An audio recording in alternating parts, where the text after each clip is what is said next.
1940년대 일제의 압제에서 벗어나 꿈에도 그리던 해방을 맞았지만 다시 한반도에는 슬픔이 찾아옵니다. 미국과 소련이 한반도의 남과 북을 갈라 분할 점령을 하며 단독 정부를 세웠기 때문입니다. 당시 한국 천주교의 간목들은 민족의 의사와 관계없이 분단이 가속화되는 현실을 안타까워했는데요. 민족 통일이 빠른 시일 내에 이루어지기를 염원하며 신자들에게 함께 기도할 것을 요청했습니다. 1950년대 1950년 한국전쟁이 발발한 후 정전협정 이전까지 한국교회는 공산군들에게 큰 피해를 입었습니다.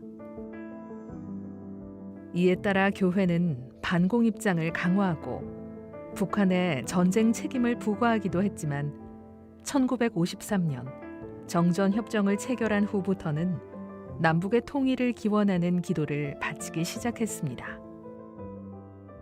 하지만 전쟁으로 입은 피해를 복구하는 것이 시급했고 급격하게 늘어나는 새 신자들을 받아들이느라 남북의 화해와 일치를 위해 일하기에는 어려움이 있었습니다.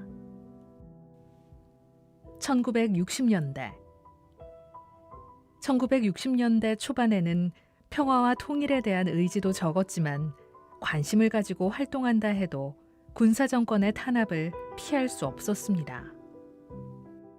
한국교회는 1965년 6월부터 전쟁 발발일인 6월 25일을 침묵의 교회를 위한 기도의 날로 정하고 침묵의 교회를 위한 기도를 바치기 시작했습니다.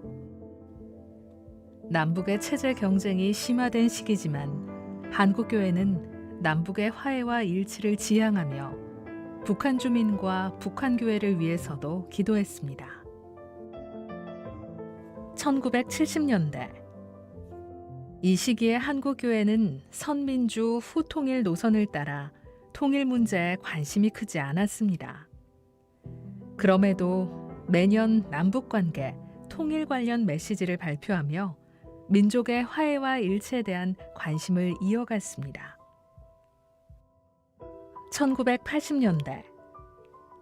1980년대에는 한국교회의 북한 인식이 크게 달라지면서 움직임도 활발해지기 시작하는데요.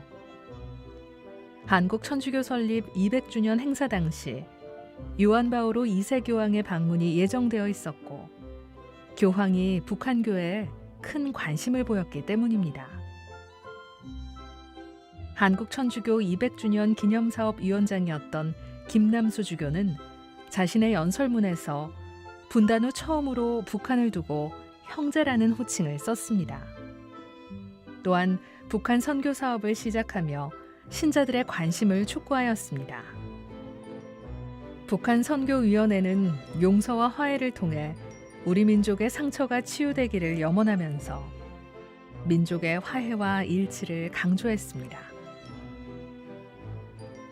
1990년대 이후 침묵의 교회를 위한 기도가 민족의 화해와 일치를 위한 기도로 바뀌었고 1999년에는 주교회의 북한선교위원회 명칭이 민족화해위원회로 변경되었습니다.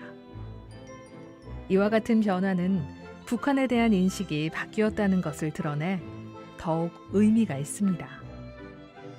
활동 방향이 미래지향적이며 가해자의 사과를 기다리는 대신 먼저 품으려는 의지를 표명했기 때문입니다.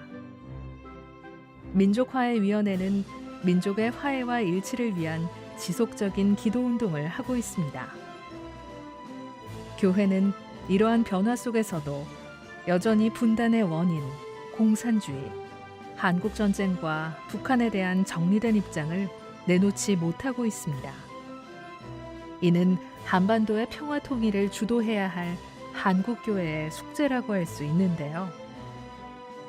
그럼에도 북한에 대한 한국교회의 입장이 시대적 흐름 속에서 변화하는 동안 우리 교회는 북한 교회까지 품으려고 노력하고 있습니다. 이런 기도와 지향들이 모여 민족의 화해와 일치를 이루고 마침내 한반도의 평화로 이어지기를 희망해 봅니다.